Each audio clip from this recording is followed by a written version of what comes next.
Most people believe power is loud. They believe strength needs to be announced.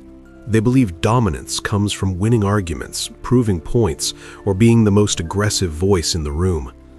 That belief is exactly why most people stay weak. Because the truth is uncomfortable, and most people avoid uncomfortable truths.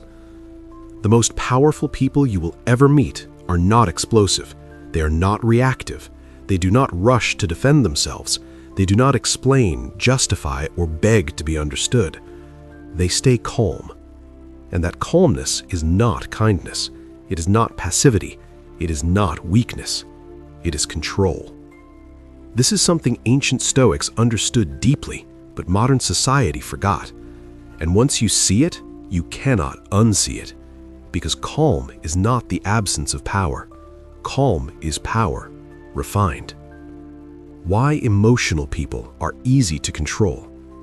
Here's a truth that will immediately change how you see people. The moment someone can control your emotions, they can control your behavior. Every insult, every provocation, every passive-aggressive comment, they are not random. They are tests. When someone tries to trigger you, they are asking one question: can I move you? If you react emotionally, you answer yes.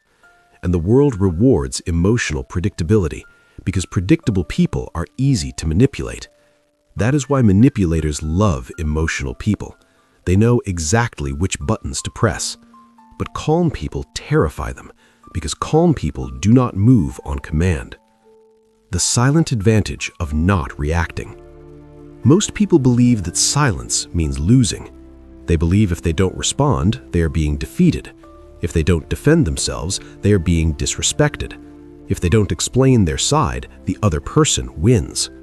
This belief keeps people trapped because reacting gives your opponent what they want: your attention, your energy, your emotional investment. Silence does something different. Silence forces the other person to sit with their own behavior. Silence removes the feedback loop they rely on. Silence exposes insecurity. That is why silence feels uncomfortable, not for you, but for them. The calmer you remain, the louder their behavior becomes. Why calm feels like weakness at first. When you first stop reacting, it feels wrong. Your body wants to respond. Your ego wants to explain. Your pride wants to prove something. This is normal. You've been trained since childhood to equate reaction with strength. But Stoicism teaches something opposite. Strength is not impulse. Strength is restraint. Anyone can shout. Anyone can insult back. Anyone can escalate. Very few people can stay composed while being tested. That ability takes discipline, and discipline is rare. The psychological shift that changes everything. There is a moment, a quiet one, when you realize something powerful. You do not owe people emotional access to you. Not everyone deserves your reaction. Not everyone deserves your explanation. Not everyone deserves your time. The moment you internalize this, your entire energy changes. You stop arguing. You stop over-explaining. You stop trying to be understood by people committed to misunderstanding you. And something strange happens. People begin to treat you differently. Why calm people are respected without asking. Respect is not requested, it is felt. People instinctively respect those who appear self-contained, those who are not shaken by words, those who do not need approval. When you remain calm, you signal self-trust, you signal emotional maturity, you signal independence, and the human brain reads these signals instantly. This is why calm people often rise to leadership roles without trying, not because they dominate, but because they stabilize. In chaotic environments, the calm person becomes the anchor. The hidden reason toxic people hate calm individuals. Toxic people thrive on reaction. They feed on emotional spikes. They need conflict to feel important. They need drama to feel alive. Calm people starve them. When you don't react, they feel invisible. They feel powerless. They feel exposed. That is why toxic people escalate when ignored. They are trying harder to get a response, and that escalation reveals everything. the Stoic rule that protects your mind. The Stoics had a simple rule: you cannot control what happens, but you can control how you respond. Most people misunderstand this. They think it means suppressing emotion.